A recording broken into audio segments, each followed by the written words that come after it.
तन्मयतया तरवोऽपि नेदुः तं सर्वभूतहृदयं मुनिम् आनतोऽस्मि नारायणं नमस्कृत्य नरं चैव नरोत्तमं देवीं सरस्वतीं व्यासं ततो ग्रन्थमुदीरये स्वस्त्यस्तु सतां हरिः ओम् ಸಮಸ್ತ ಚಿಂತಕರಿಗೆ ಹೃತ್ಪೂರ್ವಕವಾದ ವಂದನೆಗಳು. ಈ ಭಾದ್ರಪದ ಮಾಸದಲ್ಲಿ ಒಂದು ವಿಶಿಷ್ಟವಾದ ಪದ್ಧತಿಯನ್ನ ಪ್ರಾಚೀನರು ರೂಢಿಸಿಕೊಂಡು ಬಂದಿದ್ದಾರೆ. ಅಂದ್ರೆ ಎಲ್ಲಾ ಅಧ್ಯಯನಕ್ಕೂ ಒಂದು ವೇದಿಕೆ ಬೇಕು ಅನ್ನುವ ದೃಷ್ಟಿಯಿಂದ ಈ ಭಾದ್ರಪದ ಪ್ರೋಷ್ಠಪದ ಮಾಸ ಅಂತಾನೆ ಇದನ್ನ ಕರೆದು ಆ ಮೂಲಕ ಜ್ಞಾನದ ಪರಂಪರೆ ಒಂದು ನಿತ್ಯದ ಅನುಷ್ಠಾನ ರೂಪವಾಗಿ ಅದು ಹರಿದು ಬರಲಿ ಅನ್ನುವ ಹಿನ್ನೆಲೆಯಲ್ಲಿ ಇಂಥ ಕರ್ತವ್ಯಗಳು ನಡೀತಾವೆ. ಅದರಲ್ಲಿ ಆರಂಭದಲ್ಲಿ ಭಾಗವತದ ಬಗ್ಗೆ ಅನೇಕ ಕಡೆಗಳಲ್ಲಿ ಅದರ ಮಹತ್ವವನ್ನ ಹೇಳುವಂತಹ ಮಾತುಗಳು ಬಂದಿವೆ. ಅಲ್ಲಿ ಭಾಗವತಕ್ಕೆ ಬಹಳ ಒತ್ತು ಕೊಟ್ಟಂತಹ ಸಂಗತಿಗಳನ್ನು ನಾವು ಗಮನಿಸಿದ್ರೆ, ಕಾಲವ್ಯಾಲ ಮುಖಗ್ರಾಸ ತ್ರಾಸ ನಿರ್ಣಾಶ ಹೇತವೇ ಶ್ರೀಮದ್ಭಾಗವತಂ ಶಾಸ್ತ್ರಂ ಕಲೌ ಕಿರೇಣ ಭಾಷಿತಂ. ಮೃತ್ಯು ಎನ್ನುವಂತಹ ಕಾಳಸರ್ಪದ ಬಾಯಿಗೆ ಸಿಕ್ಕಿದವರಿಗೆ ಭಯವನ್ನ ಕಳೆಯುವುದಕ್ಕಾಗಿ ಶುಕಮುನಿಗಳು ಕಲಿಯುಗದಲ್ಲಿ ಶ್ರೀಮದ್ ಭಾಗವತಂ ಅನ್ನುವ ಪುರಾಣದ ಶಾಸ್ತ್ರವನ್ನ ನಮಗೆ ಉಪದೇಶಿಸಿದ್ದಾರೆ. ಅಂತಃಕರಣದ ಶುದ್ಧಿಗೆ ಈ ಭಾಗವತವನ್ನು ಬಿಟ್ಟರೆ ಬೇರೆ ಯಾವುದೂ ಕೂಡ ಅಷ್ಟು ಹೆಚ್ಚು ಪ್ರಭಾವಿ ಅಂತ ಅನಿಸುವುದಿಲ್ಲ. ಜನ್ಮ ಜನ್ಮಾಂತರದ ವಿಶೇಷ ಪುಣ್ಯ ಇದ್ದಾಗ ಈ ಭಾಗವತದ ಕಥೆಯನ್ನ ಕೇಳುವ ಅವಕಾಶ ನಮಗೆ ಒದಗಿ ಬರುತ್ತೆ. ಇಲ್ಲ ಅಂದ್ರೆ ನಾವೇನು ಪರೀಕ್ಷಿತ ರಾಜ ಅಲ್ಲ, ನಮಗೇನು ಜೀವ ಈಗ ಹೊರಡುವಂತಹ ಪ್ರಸಂಗ ಇಲ್ಲ ಅಂತ ಅದನ್ನು ಹೊರಟು ಬಿಡ್ತಾರೆ. ಒಂದು ಪ್ರಸಂಗ ಹೇಳ್ತಾರೆ. ಭಾಗವತದ ಕಥೆಯನ್ನ ಕೇಳಲಿಕ್ಕೆ ಅಂತ ಕೂತಿದ್ದಾನೆ ಶುಕಮುನಿ. ಪರೀಕ್ಷಿತ ಶುಕಮುನಿಗಳು ಎದುರುಗಡೆ ಕೂತಿದ್ದಾರೆ. ದೇವತೆಗಳೆಲ್ಲ ಎದುರುಗಡೆ ಬಂದವರು ಅವನ ಹತ್ರ ಒಂದು ಬೇಡಿಕೆ ಇಟ್ರು. ಈ ಶುಕಮುನಿಗಳು ಕೊಡುವಂತಹ ಭಾಗವತದ ಈ ಚಿಂತನೆಯನ್ನ ನಮಗೆ ಕೊಡು, ನಾವು ಆ ಭಾಗವತದ ಅಮೃತದ ಪಾನವನ್ನ ಮಾಡ್ತೇವೆ, ಅದರ ಬದಲಾಗಿ ನಿನಗೆ ಆ ನಿಜವಾದ ದೇವಲೋಕದ ಅಮೃತವನ್ನ ಕೊಡ್ತೇವೆ ಅಂತ ಹೀಗೆ ಅವನಿಗೆ ಆಮಿಷವನ್ನ ಒಡ್ಡುತ್ತಾರೆ. ಆಗ ಪರೀಕ್ಷಿತ್ ಮಹಾರಾಜ ಹೇಳ್ತಾನೆ, ದಯವಿಟ್ಟು ನೀವು ನನ್ನನ್ನು ಈ ರೀತಿ ಆಮಿಷಕ್ಕೆ ಒಳಪಡಿಸಬೇಡಿ, ನಾನು ಇದಕ್ಕೆ ಬಲಿಯಾಗುವವನು ಅಲ್ಲ. ನಿಮ್ಮ ಅಮೃತ ನಿಮ್ಮ ಹತ್ರ ಇರ್ಲಿ, ಭಾಗವತದ ಅಮೃತ ಪಾನ ಅದಕ್ಕೆ ಸಮನಾಗಿ ನೀವು ಎಂಥ ದೊಡ್ಡ ದೊಡ್ಡ ಚಿಂತಾಮಣಿಯನ್ನು ಅಮೃತವನ್ನು ಇನ್ನೇನ್ ಕೊಟ್ಟರು ಕೂಡ ಅದಕ್ಕೆ ಸರಿ ಹೊಂದುವುದಿಲ್ಲ ಅಂತ ಅವನದನ್ನ ನಿರಾಕರಣೆ ಮಾಡಿದ. ಒಟ್ಟು ಇದರ ತಾತ್ಪರ್ಯ ಏನು ಅಂದ್ರೆ, ಆ ಭಾಗವತದ ಕಥೆ ಅವ್ರಿಗೆ ಗೊತ್ತಿರ್ಲಿಲ್ಲ, ಅಮೃತ ಪಾನ ಈಗ ಮಾಡ್ತಾ ಇದ್ದೇವೆ, ಭಕ್ತಿ ಇರ್ಲಿಲ್ಲ ಅಂತ ಅರ್ಥ ಅಲ್ಲ. ಆ ಭಾಗವತ ರಸದ ಮುಂದೆ ಜಗತ್ತಿನ ಯಾವ ಸಂಪತ್ತುಗಳು ಕೂಡ ದೊಡ್ಡದಲ್ಲ.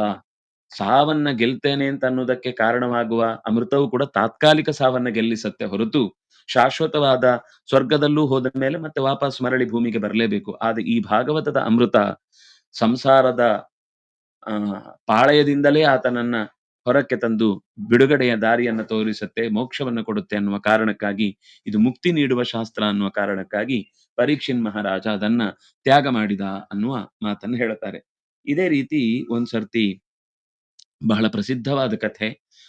ಆದ್ರೆ ಕೆಲವು ಅಂಶಗಳನ್ನು ಗಮನಿಸಬೇಕು. ಆದ್ರಿಂದಾಗಿ ಸನಕಾದಿಗಳು ದಾರಿಯಲ್ಲಿ ಹೋಗ್ತಾ ಇರ್ಬೇಕಾದ್ರೆ ನಾರದರ ಮುಖ ಸಪ್ಪೆ ಇತ್ತು. ಯಾಕಪ್ಪ ಹೀಗಿದ್ದೀರಿ ಅಂತ ಕೇಳಿದಾಗ, ನೀವು ನಿಮ್ಗೆ ವಸ್ತುತಃ ಯಾರನ್ನು ಅಂಟಿಸಿಕೊಳ್ಳುವುದಿಲ್ಲ, ನಿಮ್ಗೆ ಅಟ್ಯಾಚ್ಮೆಂಟ್ ಇಲ್ಲ, ನಿಮ್ಗೆ ಬೇಸರ ಆಗ್ಲಿಕ್ಕೆ ಸಾಧ್ಯವೇ ಇಲ್ಲ, ನಿರಂತರ ನಾರಾಯಣ ಅಂತ ನಾಮಸ್ಮರಣೆ ಮಾಡ್ಕೊಂಡು ಓಡಾಡುವವರು, ನೀವು ಈ ರೀತಿ ಸಪ್ಪೆ ಮೋರೆ ಹಾಕೊಂಡ್ರೆ ಯಾಕೋ ಚೆನ್ನಾಗಿಲ್ಲ ಅಂದಾಗ ನಾರದರು ಹೇಳ್ತಾರೆ, ಇಲ್ಲ, ನಾನು ಯಾವತ್ತೂ ಬೇಸರ ಆಗುವುದು ಅಂತಿಲ್ಲ.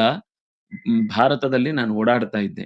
ಬಹಳ ಉತ್ತಮವಾದ ಕರ್ಮಭೂಮಿ ಭಾರತ ಅಂತಂದ್ರೆ ಅದು ಬಹುಶಃ ಎಲ್ಲಾ ಸಜ್ಜನರು ಕೂಡ, ಎಲ್ಲಾ ಜ್ಞಾನಿಗಳು ಕೂಡ ನಮಗೆ ಹುಟ್ಲಿಕ್ಕೆ ಜಾಗ ಸಿಕ್ಕಿದ್ರೆ ಅದು ಇಲ್ಲೇ ಸಿಗಲಿ ಅಂತ ಬಯಸುವಂತದ್ದು.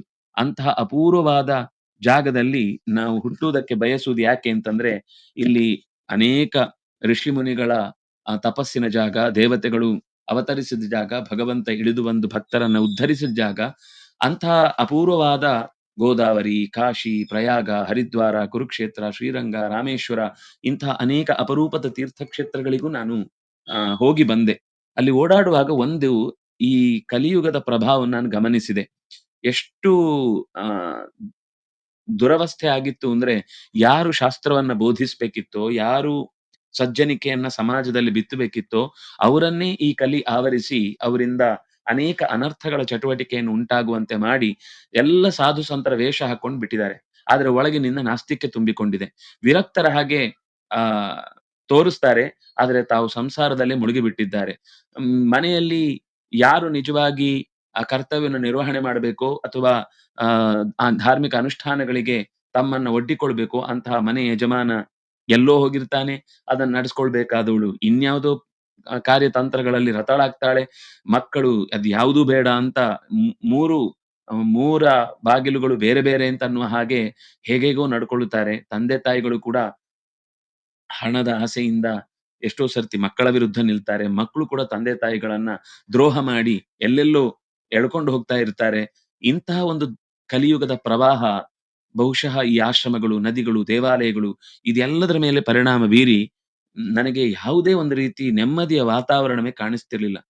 ನ ಯೋಗಿ ನ ಚ ಸಿದ್ಧೋವ ನ ಜ್ಞಾನಿ ಸತ್ಕ್ರಿಯೋ ನರಃ ಕಲಿದಾವ ನಲೇನ ಅದ್ಯ ಸಾಧನಂ ಭಸ್ಮತಾಂಗತಂ.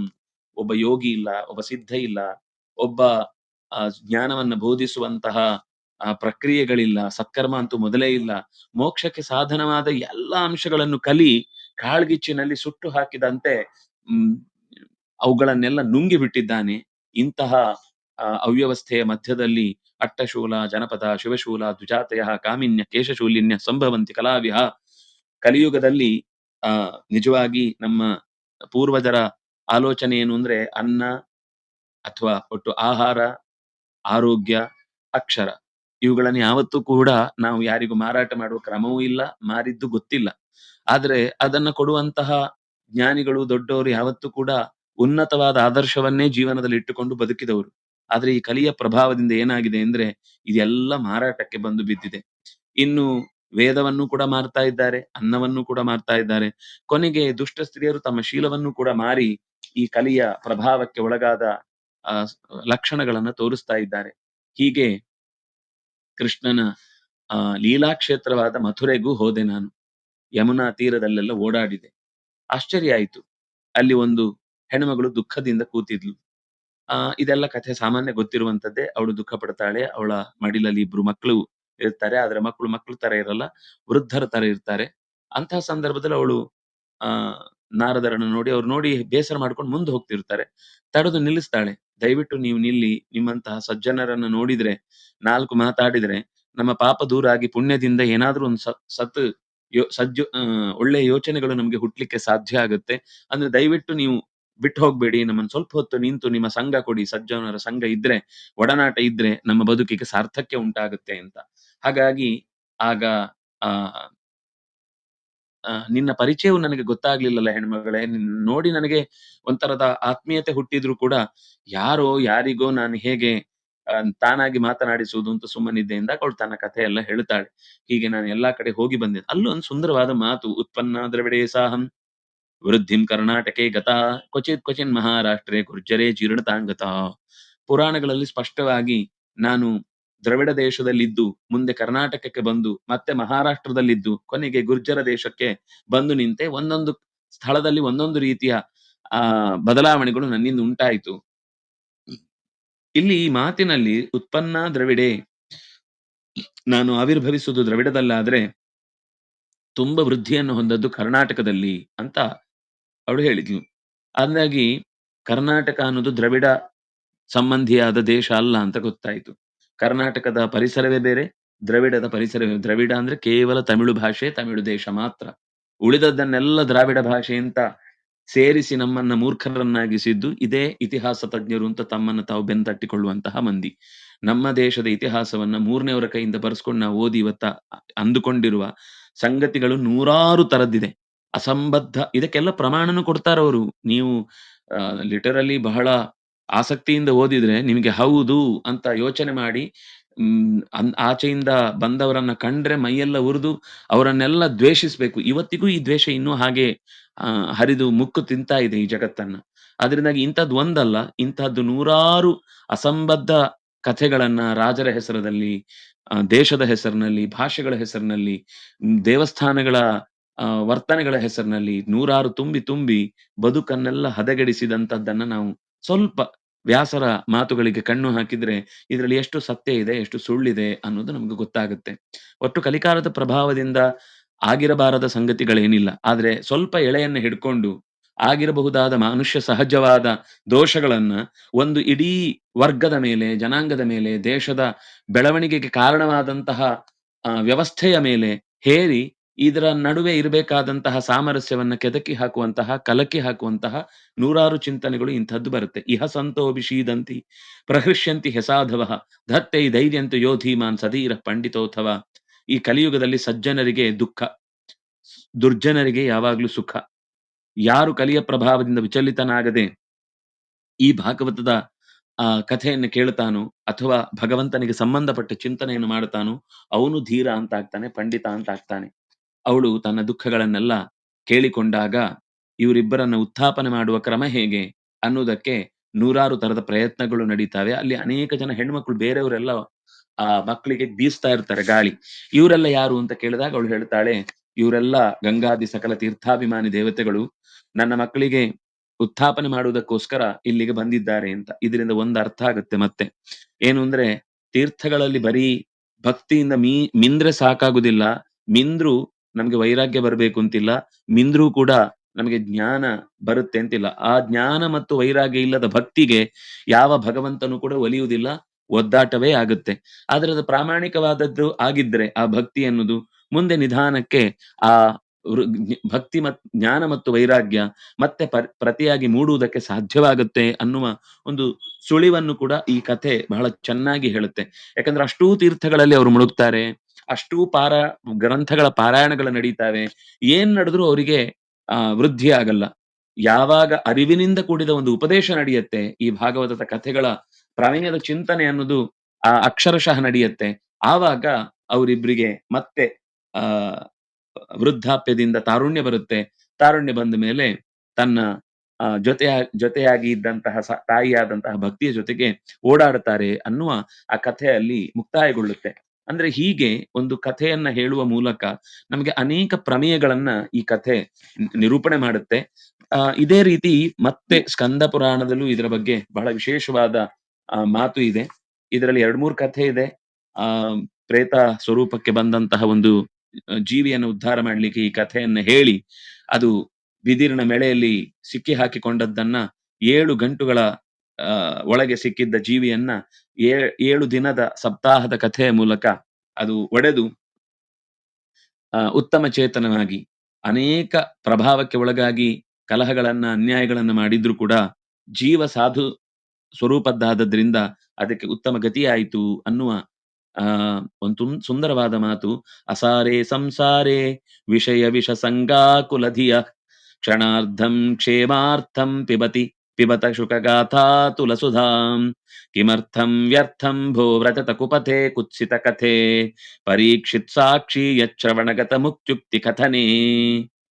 ನಿಸ್ಸಾರವಾದಂತಹ ಈ ಸಂಸಾರದಲ್ಲಿ ವಿಷವನ್ನೇ ನಮಗೆ ಗೊತ್ತಿಲ್ಲದಂತೆ ಸ್ಲೋ ಪಾಯ್ಸನ್ ಹಾಗೆ ಉಣಿಸುವ ವಿಷಯಗಳಲ್ಲಿ ಆಸಕ್ತಿ ತಳೆದು ಅದರಲ್ಲೇ ಪರಮ ಸಂಪತ್ತು, ಕೆಟ್ಟ ಕೆಟ್ಟ ಸುದ್ದಿಗಳನ್ನೇ ಕೇಳಿಕೊಂಡು ಆನಂದ ಪಡುವ, ಕೆಟ್ಟ ಪದಾರ್ಥಗಳನ್ನೇ ತಿಂದುಕೊಂಡು ಖುಷಿ ಪಡುವ, ಕೆಟ್ಟ ದೃಶ್ಯಗಳನ್ನೇ ಕಾಣುತ್ತಾ ಸಂತೋಷ ಪಡುವ, ಒಬ್ಬರಿಂದಿಗೆ ಒಬ್ಬರು ಇರುವ ಸಾಮರಸ್ಯವನ್ನ ಕಳೆಯುವ ದ್ವೇಷ ಅಸೂಯೆಗಳಲ್ಲೇ ಮುಳುಗಿ ಖುಷಿ ಪಡುವಂತಹ ಓ ಜನರೇ, ಅರೆಕ್ಷಣವಾದರೂ ಶುಕಾಚಾರ್ಯರು ಹೇಳಿದಂತಹ ಕ್ಷಣಾರ್ಧಂ ಕ್ಷೇಮಾರ್ಥಂ, ನಿಮ್ಮ ವೈಯಕ್ತಿಕ ಆತ್ಮ ಸಂತೋಷಕ್ಕಾಗಿ ಒಂದು ಕ್ಷಣ ಕಾಲ ಆದ್ರೂ ಕೂಡ ಶುಕ ಗಾಥಾ ಅತುಲ ಸುಧಾಂ ಪಿಬತ, ಶುಕರು ಹೇಳಿದಂತಹ ಅಪೂರ್ವವಾದ ಕಥೆಯ ಸಾರವನ್ನ ಕೇಳಿರಿ, ಕುಡಿಯಿರಿ, ಮನಸ್ಸಿಟ್ಟು ಅದನ್ನ ಧಾರಣೆ ಮಾಡಿ.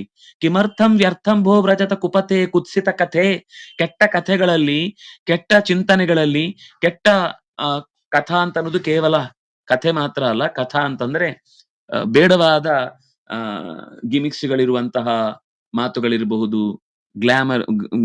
ಗ್ರಾಮರ್ ಇಲ್ಲದ ಗ್ಲಾಮರ್ಗಳಿರಬಹುದು, ಒಟ್ಟು ರೂಮರ್ಸ್ ಗಳ ಹಿಂದೆ ಬೀಳುವಂತಹ ಹುಚ್ಚು ಯೋಚನೆಗಳಿಗೆ ಬಲಿಯಾಗಬೇಡಿ. ಅದು ನಿಮ್ಮನ್ನ ಕೆಟ್ಟ ದಾರಿಯಿಂದ ಕೆಟ್ಟ ಗುರಿಗೆ ಕೊಂಡು ಹೋಗಿ ಮುಟ್ಟಿಸುತ್ತೆ. ಅದು ಕುಪಥ ಮಾ ವ್ರಜತ. ಕಿಮರ್ಥಂ ವ್ಯರ್ಥಂ ವ್ರಜತ, ಯಾಕ ಆ ದಾರಿಯಲ್ಲಿ ಹೋಗಿ ನಿಮಗೆ ಗುಂಡಿ ತೋಡ್ಕೊಂಡು ಪ್ರಾಣವನ್ನು ಬಿಡುವಂತಹ ದುಸ್ಥಿತಿಗೆ ಒಳಗಾಗ್ತೀರಿ. ಪರೀಕ್ಷಿತ್ ಸಾಕ್ಷಿ, ನೀವು ನಿಜವಾಗಿ ಉತ್ತಮವಾದ ಗತಿಯನ್ನು ಹೊಂದಬೇಕು ಅಂತಿದ್ರೆ ಭಾಗವತದ ಈ ಕಥೆಯನ್ನ ಕೇಳಿದ್ರೆ ಅದಕ್ಕೆ ಪರೀಕ್ಷಿತನೇ ಸಾಕ್ಷಿ. ಭಾಗವತ ಶ್ರವಣದಿಂದ ಮುಕ್ತಿ ಆಗಿಯೇ ಆಗತ್ತೆ, ಬದುಕಿಗೆ ಶ್ರೇಯಸ್ಸು ಒದಗಿಯೇ ಒದಗುತ್ತೆ ಅನ್ನುವ ಈ ಮಾತನ್ನ ಅಲ್ಲಿ ದೇವತೆಗಳ ನಡುವೆ ಈ ಮಾತು ಸಂವಾದವಾಗಿ ಬರುತ್ತೆ. ಹಾಗಾಗಿ ಭಾಗವತದ ರಸಾಮೃತದ ಪ್ರವಾಹದಲ್ಲಿ ಮುಳುಗೇಳಿಸುವ ಶುಕಮುನಿಗಳ ಈ ಭಾವವನ್ನ ಯಾರು ಗ್ರಹಿಸುತ್ತಾನೋ ಅವನಿಗೆ ಉತ್ತಮವಾದ ಗತಿ. ಈಗ ನಮಗೆ ಆ ಈ ಭೂಮಿಯ ಆಚೆಗಿನ ಲೋಕದ ಕಥೆಯ ಬಗ್ಗೆ ನಂಬಿಕೆ ಇದೆಯೋ ಬಿಡುತ್ತೋ ಅದು ಮತ್ತಿನ ಪ್ರಶ್ನೆ.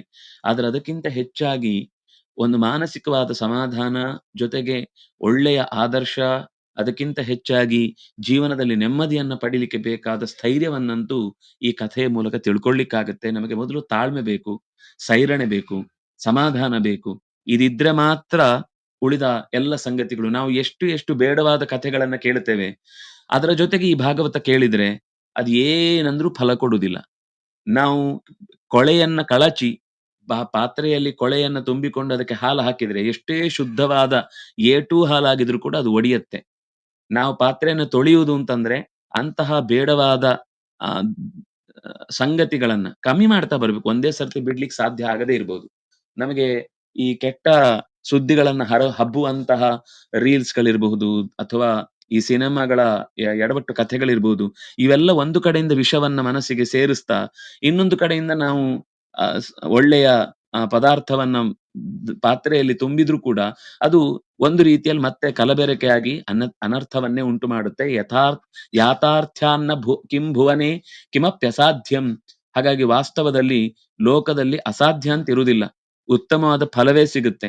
ನಾವು ವೈಷ್ಣವರ, ಸಜ್ಜನರ, ಜ್ಞಾನಿಗಳ, ಹಿರಿಯರ ಎಲ್ಲ ನಮ್ಮಕ್ಕಿಂತ ಮಿಗಿಲಾದ ಸತ್ಯ ಹೊಂದಿದೆ ಅಂತ ಸತ್ಯದ ಹುಡುಕಾಟದಲ್ಲಿ ಬದುಕಿದವರ ಕಥೆಗಳನ್ನ ಕೇಳುವುದರಿಂದ ನಿಜವಾಗಿಯೂ ಕೂಡ ಸತ್ಯ ಅನ್ನೋದು ತೆರ್ಕೊಳ್ಳುವ ಜೊತೆಗೇನೆ ಮನಸ್ಸನ್ನು ಕೂಡ ಶುದ್ಧ ಮಾಡುತ್ತೆ ಅನ್ನುವ ಮಾತನ್ನ ಹೇಳುತ್ತಾರೆ. ಇದರ ಜೊತೆಗೆ ಭಾಗವತ ಅನ್ನುವ ಗ್ರಂಥದ ಬಗ್ಗೆ ಒಂದಿಷ್ಟು ಉಲ್ಲೇಖವನ್ನ ಸ್ಕಂದ ಪುರಾಣ ಹೇಳ್ತಾ, ಇದು ಭಾಗವತದಲ್ಲೂ ಆರಂಭದಲ್ಲೇ ಈ ಪ್ರಶ್ನೆಯನ್ನ ಸೂತ ಪುರಾಣಿಕರಿಗೆ ಶೌನಕರು ಕೇಳುತ್ತಾರೆ, ಧರ್ಮ ಎಲ್ಲಿ ಹೊರಟೋಯ್ತು ಅಂತ. ಧರ್ಮ ಎಲ್ಲಿ ಹೊರಟೋಯ್ತು ಅಂತ ಹೇಳಿದಾಗ ಅದು ಕೊನೆಗೆ ಭಾಗವತದಲ್ಲಿ ಬಂದು ಸೇರಿತು ಅಂತ ಅಲ್ಲಿ 2ನೆಯ ಅಧ್ಯಾಯದಲ್ಲಿ ಮೊದಲ ಸ್ಕಂದದಲ್ಲಿ ಉತ್ತರವಾಗಿ ಬರುತ್ತೆ. ಭಗವಂತನ ಪ್ರತೀಕವಾಗಿ ಭಾಗವತ ಅತ್ಯಂತ ಶ್ರೇಷ್ಠವಾದದ್ದು ಅಂತ. ಶ್ರೀಮದ್ ಭಾಗವತಂ ನಾಮ ಪುರಾಣಂ ಲೋಕವಿಶ್ರುತಂ ಶೃಣುಯಾತ್ ಶ್ರದ್ಧೆಯ ಯುಕ್ತೋ ಮಮ ಸಂತೋಷ ಕಾರಣಂ. ಪರಮಾತ್ಮನೇ ಚತುರ್ಮುಖನಿಗೆ ಹೇಳಿದ ಮಾತು. ಶ್ರೀಮದ್ ಭಾಗವತ ಅತ್ಯಂತ ಪ್ರಸಿದ್ಧವಾದ, ಲೋಕದಲ್ಲಿ ಎಲ್ಲರಿಗೂ ಬಳಕೆಯಲ್ಲಿರುವಂತಹ ಗ್ರಂಥ. ಇದನ್ನು ಯಾರು ಶ್ರದ್ಧೆಯಿಂದ ಶ್ರವಣ ಮಾಡುತ್ತಾನೋ ಅವನು ನನಗೂ ಕೂಡ ಅತ್ಯಂತ ಸಂತೋಷವನ್ನು ಉಂಟು ಮಾಡುತ್ತಾನೆ. ಅಕಸ್ಮಾತು ನಿತ್ಯಂ ಭಾಗವತಂ ಯಸ್ತು ಪುರಾಣಂ ಪಠತೆ ನರ ಪ್ರತ್ಯಕ್ಷರಂ ಭವೇತ್ತಸ್ಯ ಕಪಿಲಾ ದಾನ ಜಂಫಲಂ. ಎಲ್ಲವನ್ನು ಪ್ರತಿ ದಿವಸ ಪೂರ್ಣವಾಗಿ ಓದ್ಲಿಕ್ಕಾಗದೇ ಇರ್ಬೋದು, ಆದ್ರೆ ಒಂಚೂರು ಅವರು ಮತ್ತೆ ಅದನ್ನ ಸರಳ ಮಾಡ್ತಾರೆ. ಶ್ಲೋಕಾರ್ಧಂ ಶ್ಲೋಕಪಾದಂ ವಾ ನಿತ್ಯಂ ಭಾಗವತೋದ್ಭವಂ ಪಠತೆ ಶೃಣುಯಾದ್ಯಸ್ತು ಗೋಸಹಸ್ರ ಫಲಂ ಲಭೇತ್. ಬಿಡದೆ ಸ್ವಲ್ಪವಾದ್ರು ಭಾಗವತದ ಕಥೆಯನ್ನ, ಪುರಾಣದ ಸಾಲನ್ನ, ಅದರಲ್ಲಿ ಕಥೆ ಅಂದ್ರೆ ಕಥೆ ಮಾತ್ರ ಅಲ್ಲ, ಏನೋ ಒಂದು ವಿಶೇಷವಾದ ಪ್ರಮೇಯವನ್ನ ತಿಳಿಸುವ ಮಾತನ್ನ ಶ್ಲೋಕಾರ್ಧಂ, ಅರ್ಧ ಶ್ಲೋಕ ಆದ್ರೂ ಸರಿ, ಅಥವಾ ಶ್ಲೋಕಪಾದಂ, ಅದರಲ್ಲಿ ಒಂದು ತುಂಡನ್ನಾದ್ರೂ ಸರಿ, ಯಾರು ನಿತ್ಯದಲ್ಲಿ ಪಠನೆ ಮಾಡ್ತಾನೋ, ಅದರ ಅರ್ಥವನ್ನ ತನ್ನ ಎದುರುಗಡೆ ಇದ್ದವರಿಗೆ ಯಾರಿಗೆ ಶ್ರವಣ ಮಾಡಿಸ್ತಾನೋ ಮತ್ತು ಕೇಳ್ತಾನೋ ಅಂಥವನಿಗೆ ಅನಂತ ಪುಣ್ಯ ಸಿಗುತ್ತೆ ಅನ್ನೋದರ ಜೊತೆಗೆ, ಹಸುವನ್ನ ಒಬ್ಬ ಸಾಕಿದಾಗ ಅದಕ್ಕೆ ಎಷ್ಟು ಕಷ್ಟಪಟ್ಟು ಅನ್ನೋದಕ್ಕೆ ಬೇಕಾದ ಸುಖವನ್ನ ತ್ಯಾಗ ಮಾಡಿ ಆ ಮೂಲಕ ಲೋಕಕ್ಕೆ ಹಿತ ಮಾಡುತ್ತಾನೋ ಅಂತ ಹಿತ ಮಾಡಿದಂತಹ, ಅಂದ್ರೆ ಮನೆಯಲ್ಲಿ ಶಾಂತಿ ನಿರ್ಮಾಣ ಆಗುತ್ತೆ ಅಂತ, ಎಲ್ಲರಲ್ಲೊಂದು ಸಾಮರಸ್ಯ ಬರುತ್ತೆ, ಎಲ್ಲರಿಗೂ ಪರಸ್ಪರ ಒಂದು ಚಿಂತನೆಗಳಲ್ಲಿ ವ್ಯತ್ಯಾಸಗಳಿದ್ರೂ ಕೂಡ ಚಿಂತನೆಗಳನ್ನ ಬದಲಾಯಿಸ್ಕೊಳ್ಬೇಕು ಅಂತ ಹೇಳಿಲ್ಲ, ಆದ್ರೆ ಆ ಚಿಂತನೆಗಳ ವ್ಯತ್ಯಾಸ ಇದ್ದಾಗ್ಲೂ ನಮ್ಮಲ್ಲಿರುವ ಸಂಬಂಧ ಅದಕ್ಕೆ ಮೀರಿದ್ದು ಅಂತನ್ನುವ ಯೋಚನೆಯಲ್ಲಿ ಎಲ್ಲರಿಗೂ ಎಲ್ಲರೂ ಗೌರವ ಕೊಡುವಂತಹ ಒಂದು ವಾತಾವರಣ ನಿರ್ಮಾಣ ಆಗುತ್ತೆ ಅಂತ. ಯಾವದ್ದಿನಾನಿ ಹೇ ಪುತ್ರ ಶಾಸ್ತ್ರಂ ಭಾಗವತಂ ಗೃಹೆ ತಾವತ್ ಪಿಬಂತಿ ಪಿತರಃ ಕ್ಷೀರಂ ಸರ್ಪಿಮಧೂದಕಂ. ಯಾವ ಮನೆಯಲ್ಲಿ ಈ ಭಾಗವತದ ಕಥೆ ಶ್ರವಣ ಆಗುತ್ತೋ, ಈ ಭಾಗವತದ ಪುಸ್ತಕವನ್ನ ಮನೆಯಲ್ಲಿ ಇಟ್ಟುಕೊಂಡು ಏನಿಲ್ಲ, ಒಂದು ನಿತ್ಯ ತಾವು ದೇವತೆಗಳಿಗೆ ಭಗವಂತನ ಪೂಜೆ ಮಾಡುವ ಜೊತೆಗೆ ಒಂದು ಹೂವನ್ನ ಈ ಭಾಗವತವನ್ನ ತೆಗೆಯುವ ಮುನ್ನ ಅರ್ಪಿಸಿ ಮತ್ತೆ ವಾಪಸ್ ಇಡುವಾಗ ಮತ್ತೆ ಹೂವನ್ನ ಏರಿಸಿ ಅವನು ಪೂಜೆ ಮಾಡ್ತಾನೆ ಅಂತಂದ್ರೆ ಆ ಮನೆಯಲ್ಲಿ ಪಿತೃದೇವತೆಗಳ ಏನೇ ದೋಷಗಳಿದ್ರು ಕೂಡ ಅದು ಪರಿಹಾರ. ತಾವತ್ ಪಿಬಂತಿ ಪಿತರಃ. ಅಲ್ಲಿ ಆ ಮನೆಯಲ್ಲಿ ತುಪ್ಪ, ಜೇನು, ಸಿಹಿ ನೀರು ಕುಡಿದಾಗ ಏನು ತೃಪ್ತಿ ಆಗುತ್ತೋ ಅಂತಹ ತೃಪ್ತಿಯನ್ನ ಪಿತೃದೇವತೆಗಳು ಆ ಮನೆಯಲ್ಲಿ ಅನುಭವಿಸ್ತಾರೆ. ಅಂದ್ರೆ ಪುಸ್ತಕದ ಬಗ್ಗೆನೇ ಒಂದಿಷ್ಟು ಮಾತುಗಳನ್ನ ಹೇಳ್ತಾರೆ. ಇದರ ತಾತ್ಪರ್ಯ ಪುಸ್ತಕ ಶ್ರೇಷ್ಠ ಅಂತಲ್ಲ, ಪುಸ್ತಕ ಅನ್ನೋದು ಭಗವಂತನ ಪ್ರತೀಕ ಅಂತ, ಅದು ಕೃಷ್ಣನ ಸನ್ನಿಧಾನ ಉಳ್ಳದ್ದು ಅಂತ. ಹಾಗೆ ಸನ್ನಿಧಾನ ಇದೆ ಅಂತ ಬರೀ ಪೂಜೆ ಮಾಡ್ತಾ ವರ್ಷ ಇಡೀ ಕಳೆದ್ರೂ ಕೂಡ ಅದರ ಪೂರ್ಣ ಫಲ ಸಿಗ್ಲಿಕ್ಕೆ ಸಾಧ್ಯ ಇಲ್ಲ. ಆ ಮನೆಯಲ್ಲಿ ಒಂದು ಪುಸ್ತಕವನ್ನು ಉಳಿಸಿದ್ರು ಅನ್ನೋ ಒಂದು ಪುಣ್ಯ ಬರಬಹುದು ಬಿಟ್ರೆ, ಅದರ ಮತ್ತೆ ಎಚ್ಚರವನ್ನ ಕೊಡ್ತಾರವರು. ಅದನ್ನ ಯತ್ಕಿಂಚಿತ್ ವಿಚಾರ ಪರನಾಗಿ ಶಾಸ್ತ್ರವನ್ನ ಅನುಸಂಧಾನ ಮಾಡ್ತಾ ಅದರ ವಿಶೇಷ ಅಭಿಪ್ರಾಯವನ್ನ ಗಮನಿಸಿದ್ರೆ ಮಾತ್ರ ಅದರ ಪುಣ್ಯವನ್ನ ಅವನು ಸಂಪಾದಿಸ್ಲಿಕ್ಕೆ ಸಾಧ್ಯ. ಅದರಿಂದಾಗಿ ಕೃಷ್ಣನ ಸನ್ನಿಧಾನ ಅನ್ನುವ ಹಿತವನ್ನ ಇದರಲ್ಲಿ ಅನುಸಂಧಾನ ಮಾಡಬೇಕು, ಕೇಳುಗನಾಗಬೇಕು ಅಂತ ಹೇಳಿದ್ರು. ಹೇಗಿರ್ತಾನೆ ಕೇಳುಗರು ಅಂದ್ರೆ ಕೆಲವರು ಈ ತರ ಇರ್ತಾರೆ ಅಂತ ಹೇಳ್ತಾರೆ. ಅಖಿಲೋಪೇಕ್ಷೆಯ ಯಸ್ತು ಕೃಷ್ಣಶಾಸ್ತ್ರ ಶ್ರುತೋ ವ್ರತಿ ಸಚಾತಕೋ ಯಥಾಂಬೋಧ ಮುಕ್ತೆ ಪಾಥಸಿ ಚಾತಕಃ. ಚಾತಕದ ಹಾಗೆ ಕೇಳ್ಬೇಕಂತೆ. ಹೇಗೆ ಅಂದ್ರೆ ಮಳೆ ನೀರು ಬಿಟ್ಟು ಎಷ್ಟೇ ಸುತ್ತ ನೀರಿದ್ರು ಅದು ಮಳೆ ನೀರಿಗಾಗಿಯೇ ಕಾದು, ಆದ್ರೆ ಅದು ಬದುಕತ್ತೆ. ಅದಕ್ಕೆ ಆ ನೀರು ಸಿಗುತ್ತೆ. ಆ ಹೊತ್ತಿನಲ್ಲಿ ಯಾವ ಕಾರಣಕ್ಕಾಗಿ ಅದು ಮಳೆಯ ನೀರನ್ನೇ ಗುಟುಕಾಗಿ ಸ್ವೀಕರಿಸಬೇಕು ಅಂತ ಬಯಸುತ್ತೋ ಅದಕ್ಕೆ ಆ ನೀರು ಸಿಗುತ್ತೆ. ಹಾಗೇನೆ ಭಾಗವತ ಶ್ರವಣದಲ್ಲಿಯೇ ಯಾರು ಆಸಕ್ತನಾಗಿ ಅದನ್ನೇ ಕೇಳಬೇಕು ಅಂತ ನಿರಂತರ ಯೋಚನೆ ಮಾಡ್ತಾನೋ, ಬೇರೆ ಎಲ್ಲವನ್ನು ಬಿಟ್ಟು ಉಳಿದದ್ದೆಲ್ಲ ಧ್ವಾಂಶ ತೀರ್ಥ, ಅದು ಒಂಥರ ಹಂಸತೀರ್ಥ ಮತ್ತು ಧ್ವಾಂಶ ತೀರ್ಥ ಅಂತ ಎರಡನ್ನೇ ಹೇಳ್ತಾರೆ. ಲೋಕದ ಸಾಹಿತ್ಯಗಳೆಲ್ಲ ಒಂದು ರೀತಿಯಲ್ಲಿ ಕಾಗೆ ಮಿಂದು ಹೊಂಡದಲ್ಲಿ ಹೇಗೆ ಸ್ನಾನ ಮಾಡುತ್ತೋ ಹಾಗೆ ಅಂತ. ಆದ್ರೆ ಹಂಸ ಯಾವತ್ತು ಯಾವುದೋ ರಸ್ತೆ ಬದಿಯ ನೀರಿನಲ್ಲಿ ಸ್ನಾನ ಮಾಡುವುದಿಲ್ಲ. ಅದು ಕೈಲಾಸದ ಮಾನಸ ಸರೋವರದಲ್ಲೇ ತನ್ನ ಮೈ ತೊಳ್ಕೊಳ್ಳುತ್ತೆ, ಅಥವಾ ಪರಿಶುದ್ಧವಾದ ನೀರಿರುವ ಜಾಗದಲ್ಲೇ ತಾನು ಸ್ನಾನ ಮಾಡುತ್ತೆ. ಹೇಗೋ ಹಾಗೆ ಈ ಭಾಗವತ ಅನ್ನೋದು ಹಂಸತೀರ್ಥ, ಈ ಉಳಿದ ಲೋಕದ ಚಿಂತನೆಗಳೆಲ್ಲ ಕಾಕತೀರ್ಥ ಅಂತ. ಅದರ ಅಭಿಪ್ರಾಯ ಆ ಚಿಂತನೆಯ ಮುಂದೆ ಇದು ಕಡಿಮೆದ್ದು, ಇದು ಗೊತ್ತಿರಬಾರದು, ಇದು ತಿಳ್ಕೊಳ್ಬಾರ್ದು ಅಂತಲ್ಲ, ಇದು ಗೊತ್ತಿರ್ಬೇಕು. ಯಾಕೆಂದ್ರೆ ಇದು ನಾಳೆ ಇದ್ರಲ್ಲಿ ನಾನು ತಪ್ಪಿ ಇದೇ ದೊಡ್ಡದು ಅಂತ ಮಿಂದು ಸಾಯ್ಬಾರದು ಅಂತ ಅನ್ನುವ ದೃಷ್ಟಿಯಿಂದ ಆ ಮಾತನ್ನು ಹೇಳ್ತಾರೆ. ಚಾತಕದ ಹಾಗೆ ಕೇಳುಗನಾಗ್ಬೇಕು. ಅಥವಾ ಇನ್ನೊಂದು ರೀತಿಯ ಕೇಳುಗನ ಉಲ್ಲೇಖವನ್ನು ಮಾಡ್ತಾರೆ. ಹಂಸಸ್ಯಾತ್ ಸಾರಮಾದತ್ತೆ ಯಶ್ರೋತಾ ವಿವಿಧಾಚ್ಯುತಾತ್ ದುಗ್ಧೇ ನೈಕ್ಯಂ ಗತಾತ್ತೋ ಯಾತ್ ಯಥಾ ಹಂಸೋಮಲಂಪಯ. ಪ್ರವಚನದಲ್ಲಿ ಬರಬಹುದಾದ ಚಿಂತನೆಗಳಲ್ಲಿ ಹುಟ್ಟುವ ಮಾತುಗಳ ನಡುವೆ ಯಾವುದು ಬೇಡೋ ಅಂತ ಅಂಶವನ್ನ ಬಿಟ್ಟು ಯಾವುದು ತುಂಬಾ ಗ್ರಾಹ್ಯವಾದ ಅಂಶವೋ ಅಂತದ್ದನ್ನ ಗ್ರಹಿಸುವ ಅಪೇಕ್ಷೆ ಇರುವವನಾಗಿರ್ತಾನೆ. ಅವನೊಂಥರ ಹಂಸದ ಹಾಗೆ. ಹೇಗೆ ನೀರು ಮತ್ತು ಹಾಲು ಬೆರೆತಾಗ, ಇದು ಕವಿಕಲ್ಪನೆ ಇರಬಹುದು, ಆದ್ರೆ ನಮ್ಗೆ ಇದರ ಉದಾಹರಣೆಯಿಂದ ನಮ್ಮಲ್ಲಿ ಆಗುವ ಕ್ರಮವನ್ನು ಮಾತ್ರ ಇದು ಸರಿಯಾಗಿ ಉಲ್ಲೇಖ ಮಾಡ್ತಾ ಇದೆ. ಅಂದ್ರೆ ಕೇಳುಗರಾಗಿ ನಾವು ಹೇಗಿರ್ಬೇಕು ಅಂತಂದ್ರೆ, ಸಾರವನ್ನ ಸ್ವೀಕರಿಸಿ, ಯಾವುದೋ ಕೆಲವೊಂದ್ ಸರ್ತಿ ಏನೋ ಜೋಕ್ ಹೇಳ್ತಾರೆ, ಏನೋ ರಂಜನೆಗೋಸ್ಕರ ಒಂದಿಷ್ಟು ಸಾಲುಗಳನ್ನ ರಾಗವಾಗಿ ಹೇಳಿಬಿಡ್ತಾರೆ. ನಮ್ಗೆ ಅದು ಮುಖ್ಯ ಅಲ್ಲ, ನಮ್ಗೆ ಮುಖ್ಯ ಅದರ ಕೊನೆಯ ಭಾಗ. ಆದ್ರೆ ಜಾಣನಾದ ಕೇಳುಗ ಈ ಅಸಾರವನ್ನೆಲ್ಲ ಬಿಟ್ಟು ಸಾರವಾದದ್ದನ್ನ ಮಾತ್ರ ಹಂಸದಂತೆ ಸ್ವೀಕರಿಸುವವನಾಗ್ತಾನೆ. ಅಂದ್ರೆ ಹಂಸದಂತೆ ಕೇಳಬೇಕು. ಅಥವಾ ಇನ್ನೊಬ್ಬ ಇದ್ದಾನೆ, ಶುಕ ಸುಷ್ಟುಮಿತಂ ವಕ್ತಿ ವ್ಯಾಸಂ ಶ್ರೋತೃಂಶ್ಚ ಹರ್ಷಯನ್ ಸುಪಾಟಿತ ಶುಕೋ ಯದ್ವತ್ ಶಿಕ್ಷಕಂ ಪಾರ್ಶ್ವಗಾನಪಿ. ಕೇಳ್ತಾನೆ, ಚೆನ್ನಾಗಿ ಕೇಳಿ ಅದರಲ್ಲಿ ಅದು ಹೇಗಿದೆಯೋ ಹಾಗೆ ಮತ್ತೆ ಕೇಳುಗರಿಗೆ ಅದನ್ನ ತಿಳಿಸುವಷ್ಟು ಅವನು ಜಾಣನಾಗ್ತಾನೆ. ಅಂದ್ರೆ ಕೇವಲ ಕೇಳುವುದಿಲ್ಲ, ಕೇಳಿದ್ದನ್ನ ಮತ್ತೆ ಮರಳಿ ಹಾಗೆ ಒಪ್ಪಿಸ್ತಾನೆ. ಇದು ಗಿಳಿಪಾಠ ಅಂತ ಹೇಳ್ತಾರಲ್ವಾ, ಇದು ಕನಿಷ್ಠ ಪಕ್ಷ ಒಳ್ಳೇದು ಅಂತ. ಇದು ಒಂದು ಕ್ರಮ. ಮೊದಲನೇದ್ರಲ್ಲಿ ಎಲ್ಲದರಲ್ಲೂ ಸಾರವನ್ನೇ ಹುಡುಕುದು. ಎರಡನೇದ್ರಲ್ಲಿ ಸಾರ ಇರದೇ ಇರುವ ಭಾಗ ಇದ್ದಾಗ ಅದನ್ನು ಬಿಟ್ಟು ಉಳಿದದ್ದನ್ನು ಮಾತ್ರ ಗ್ರಹಿಸುವುದು. ಇನ್ನೊಂದು ಎಲ್ಲ ಕೇಳ್ತಾನೆ, ಅದರಲ್ಲಿ ಸಾರ ಅಸಾರ ವಿವೇಚನೆ ಮಾಡದೆ ಕೇಳಿದ್ದಷ್ಟರಲ್ಲಿ ಅಷ್ಟೇನೆ ಸ್ವಾರಸ್ಯವಾಗಿ ಮತ್ತೊಮ್ಮೆ ಮರಳಿ ಹೇಳುದು. ಇನ್ನೊಬ್ಬ ಇದ್ದಾನೆ, ನಾಲ್ಕನೆಯವನು. ಅಂದ್ರೆ ಗಿಳಿಪಾಠ ಒಪ್ಪಿಸುವವನು ಮೂರನೇವನಾದ್ರೆ ಇದರಿಂದ ಖುಷಿ ಆಗುತ್ತೆ ಬಹಳ ಜನಕ್ಕೆ. ಅವನ್ ಪರಂಪರೆ ಉಳಿಯುತ್ತೆ, ಚೆನ್ನಾಗಿರುತ್ತೆ. ಶಬ್ದಂ ಚ ನಿಮಿಷೋ ಜಾತು ಕರೋತ್ಯಾಸ್ವಾದಯನ್ ರಸಂ ಶ್ರೋತಾ ಸ್ನಿಗ್ಧೋ ಭವೇನ್ ಮೀನೋ ಮೀನ ಕ್ಷೀರ ನಿಧೌ ಯಥಾ. ಉಪನ್ಯಾಸ ಪಾಠ ಅಥವಾ ಚಿಂತನೆ ನಡೀತಾ ಇರುವಾಗ ಆಸ್ವಾದಿಸ್ತಾ ಕಣ್ಣು ಬಿಟ್ಟು ನೋಡ್ತಾ ಇರ್ತಾನೆ. ಪ್ರತಿಯಾಗಿ ಒಂದು ಶಬ್ದ ಮಾಡುವುದಿಲ್ಲ, ಶಬ್ದ ಮಾಡದೆ ಕೇಳುತ್ತಾ ಇರ್ತಾನೆ. ಇದು ಒಂದು ಮೀನಿನ ಹಾಗೆ ಅಂತ. ಈ ವರ್ಗ ಮೀನಿಗೆ ಸಂಬಂಧಿಸಿದ್ದು. ಮೀನು ಸುಮ್ನೆ ನಿಂತಿರುತ್ತೆ, ಆಕಾಶವನ್ನೇ ನೋಡಿದ ಹಾಗೆ ಮೇಲ್ಮುಖವಾಗಿ ಕಣ್ಣು ಬಿಟ್ಟಿದೆ. ಅದು ಕಣ್ಣು ಮಿಟಿಕಿಸುವುದೇ ಇಲ್ಲ, ಅದಕ್ಕೆ ಅನಿಮಿಷ ಅಂತ ಹೆಸರು. ಆದ್ರೆ ಒಬ್ಬ ಶ್ರೋತೃ ಕಣ್ಣು ಮಿಟುಕಿಸುವುದಿಲ್ಲ, ನಿರಂತರ ಗಮನಿಸ್ತಾ ಇರ್ತಾನೆ, ಆಸ್ವಾದನೆ ಮಾಡ್ತಾ ಇರ್ತಾನೆ, ಒಳಗಿಂದೊಳಗೆ ಆನಂದ ಪಡ್ತಾ ಇರ್ತಾನೆ. ಇದು ಇನ್ನೊಬ್ಬ ತರದ ಶ್ರೋತೃ. ಪ್ರತಿಯೊಂದರಲ್ಲೂ ತನಗೆ ಏನು ಸಿಕ್ಕಿತು, ತನ್ನ ಅನುಷ್ಠಾನಕ್ಕೆ ಏನು ಬಂತು ಅದನ್ನು ಯೋಚನೆ ಮಾಡ್ತಾನೆ. ಹೀಗೆ ಈ 4ರಲ್ಲಿ ಯಾರೋ ಒಬ್ಬರ ತರ ಆದ್ರೂ ಕೂಡ ನಾವು ಕೇಳ್ಬೇಕು. ಇನ್ನು 4 ತರ ಆಗಬಾರದು ಅಂತ ಹೇಳ್ತಾರೆ ಕೇಳುವಾಗ. ಯಸ್ತು ರಸಿಕಾನ್ ಶ್ರೋತೃನ್ ವಿರೌತ್ಯಜ್ಞೋ ವೃಕೋಹಿ ಸಃ ವೇಣುಸ್ವನ ರಸಾಸಕ್ತಾನ್ ವೃಕೇರಣ್ಯೇ ಮೃಗಾನ್ಯಥಾ. ರಸಾಸ್ವಾದನದಲ್ಲಿ ಉಳಿದವರೆಲ್ಲ ಕೂತಿರ್ತಾರೆ, ಶ್ರೋತೃಗಳು ಕೇಳ್ತಾ ಇರ್ತಾರೆ. ಇವನು ಬೇಡವಾದ ಮಧ್ಯದಲ್ಲಿ ಬಾಯಿ ತೆರೆದು ಅನಗತ್ಯವಾದ ಹರಟೆಯನ್ನು ಹೊಡಿತಾ ಇರ್ತಾನೆ. ಇವನು ತೋಳದ ಹಾಗೆ ಅಂತ. ಇದೇನ್ ತೋಳಕ್ಕೆ ಸಂಬಂಧ ಅಂದ್ರೆ, ಬಿದಿರಿನ ಮೆಳೆಯಿಂದ ಒಂದು ಗಾಳಿ ಬೀಸಿದಾಗ ಅದು ಸೀಳಿದ್ರೆ ಅಥವಾ ಪೆಟ್ಟು ಬಿದ್ರೆ ಏನಾದ್ರೂ ಸೊಟ್ಟಗಾಗಿದ್ರೆ ಅಲ್ಲಿ ಒಂದು ಅದರ ಒಳಗೆ ಗಾಳಿ ಪ್ರವೇಶ ಮಾಡಿ ಒಂದು ಶಬ್ದ ಬರುತ್ತೆ. ಆ ಶಬ್ದವನ್ನ ಜಿಂಕೆಗಳು ಬಹಳ ಪ್ರೀತಿಯಿಂದ ಆಲಿಸ್ತವೆ.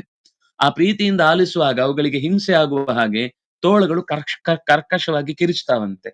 ಹಾಗೆ ಅದು ಆ ಶಬ್ದ ಕೇಳಿದಾಗ ಅವುಗಳಿಗೆ ಕಿರಿಚಬೇಕು ಅನ್ಸುತ್ತೆ, ಕೆಟ್ಟದಾಗ ಕಿರಿಚುತ್ತೆ. ಜಿಂಕೆಗಳ ಕೇಳುವ ಏಕಾಗ್ರತೆಯನ್ನ ಅದು ನಷ್ಟ ಮಾಡುತ್ತೆ. ಇಂಥವ್ರು ತೋಳದಂತಹ ಶ್ರೋತೃಗಳು ಅಂತ. ಭೂರುಂಡ ಶಿಕ್ಷಯೇದನ್ಯಾನ್ ಶ್ರುತ್ವಾನ ಸ್ವಯಮಾಚರೇತ್ ಯಥಾ ಹಿಮವತ ಶೃಂಗೇ ಭೂರುಂಡಾಖ್ಯೋ ವಿಹಂಗಮಃ. ಇದು ಒಂದು ನಮಗೆ ಕೇವಲ ಇವತ್ತು ಉಲ್ಲೇಖದಲ್ಲಿ ಮಾತ್ರ ಸಿಗುವ ಮತ್ತೊಂದು ಪಕ್ಷಿಯ ದೃಷ್ಟಾಂತವನ್ನು ಕೊಡ್ತಾರೆ. ಹಿಮಾಲಯದ ಶಿಖರಗಳಲ್ಲೆಲ್ಲ ಇದು ಹೆಚ್ಚು ಓಡಾಡುವಂತಹ ಹಕ್ಕಿ ಅಂತ ಹೇಳ್ತಾರೆ. ಇದಕ್ಕೆ ಇವತ್ತು ನಮ್ಮ ಕನ್ನಡದಲ್ಲಿ ಬೇರುಂಡ ಅಂತ ಹೇಳ್ತಾರೆ, ಇಲ್ಲಿ ಅದನ್ನ ಭೂರುಂಡ ಅಂತ ಶಬ್ದದಿಂದ ಪ್ರಯೋಗ ಮಾಡ್ತಾರೆ. ಅದಕ್ಕೆ 2 ತಲೆ, ಅದಕ್ಕೊಂದು ಹಣ್ಣು ಸಿಗುತ್ತೆ. ಆ ಹಣ್ಣು ಸಿಕ್ಕಿದಾಗ ಅದು ತನ್ನ ಎದುರುಗಡೆ ಬಂದಂತಹ ಇನ್ನೊಂದು ಹಕ್ಕಿಗೆ ಇದು ತಿನ್ಬೇಡ ಅಂತ ಹೇಳಿ ಅದನ್ನು ಒಡೆಯುತ್ತೆ. ಒಡೆದು ಅದನ್ನು ತೋರಿಸ್ತಾ ಇನ್ನೊಂದು ಭಾಗಕ್ಕಿರುವ ಮುಖದಿಂದ ಅದನ್ನು ತಗೊಂಡು ಇನ್ನೊಬ್ರಿಗೆ ಬೇಡ ಬೇಡ ಅಂತ ಹೇಳ್ತಾ ಇರುತ್ತೆ ಒಂದು ಬಾಯಿಯಿಂದ. ಆದ್ರೆ ಅದರ ಇನ್ನೊಂದು ಭಾಗವನ್ನ ತೆಗೆದು ತಾನೇ ತಿಂದು ಬಿಡುತ್ತೆ. ತಿಂದು ಪ್ರಾಣ ಕಳ್ಕೊಳ್ಳುತ್ತೆ. ಅಂದ್ರೆ ಒಂದು ತಲೆಯಲ್ಲಿ ಆದರ್ಶದ ಉಪದೇಶ, ಇನ್ನೊಂದು ತಲೆಯಲ್ಲಿ ತಾನೇ ಆದರ್ಶವನ್ನು ಗಾಳಿಗೆ ತೂರಿ ಹಾಳು ಮಾಡ್ಕೊಳ್ಳುತ್ತೆ ಜೀವನ. ಇಂಥ ಶ್ರೋತೃಗಳು ಕೆಲವರು ಇರ್ತಾರೆ. ಪ್ರವಚನ ತಾನು ಕೇಳ್ತಾರೆ, ಆದ್ರೆ ತಾನು ಅನುಷ್ಠಾನಕ್ಕೆ ತಂದ್ಕೊಳ್ಳುವುದಿಲ್ಲ. ಹಾಗೆ ಅದನ್ನ ಅಜೀರ್ಣ ಮಾಡಿ ಇನ್ನಷ್ಟು ಅಜೀರ್ಣದ ವಾಸನೆಯನ್ನು ಹೊರಿಸಿ ಇನ್ನೊಬ್ರಿಗೆ ಹೇಳ್ತಾ ಇರ್ತಾರೆ. ಇಂಥ ವರ್ಗ ಒಬ್ರು ಇರ್ತಾರೆ, ಇವರು ಬೇರುಂಡ ವರ್ಗದವರು ಅಂತ. ಅದನ್ನ ಭೂರುಂಡ ಅಂತ ಇಲ್ಲಿ ಕರೀತಾರೆ. ಮೂರನೇದೊಂದು ವರ್ಗ ಇದೆ, ಸರ್ವಂ ಶ್ರುತಮುಪಾದತ್ತೆ ಸಾರಾಂಧಧೀ ವೃಷಃ ಸಾಕ್ಷಾತ್ ಸ್ವಾದುದ್ರಾಕ್ಷಾಂ ಖಲಿಂಚಾಪಿ ನಿರ್ವಿಶೇಷಂ ಯಥಾ ವೃಷಃ. ಒಂದು ಚರ್ಚೆನೋ ಚಿಂತನೆನೋ ಒಳ್ಳೆಯ ಚಿತ್ರಣ ಯಾವುದೋ ನಡೀತಾ ಇರುತ್ತೆ. ಅದರಲ್ಲಿ ಅವನು ಕೇಳ್ತಾನೆ, ಯಾವುದೋ ಅಭಿಮಾನಕ್ಕೆ ಬಂದು ಕೂತಿದ್ದಾನೆ, ಆದ್ರೆ ಅವನಿಗೆ ಸರಿ ಯಾವುದು ತಪ್ಪು ಯಾವುದು ಅಂತ ವಿವೇಚಿಸುವ ಶಕ್ತಿ ಇಲ್ಲದೆ ಅಂಧದೃಷ್ಟಿಯಿಂದ ಅವ್ರು ಏನ್ ಹೇಳಿದ್ರು ಸರಿ ಅಂತ ಅದನ್ನ ಪೂರ್ತಿ ತಾನು ತಗೊಳ್ತಾ ಇರ್ತಾನೆ.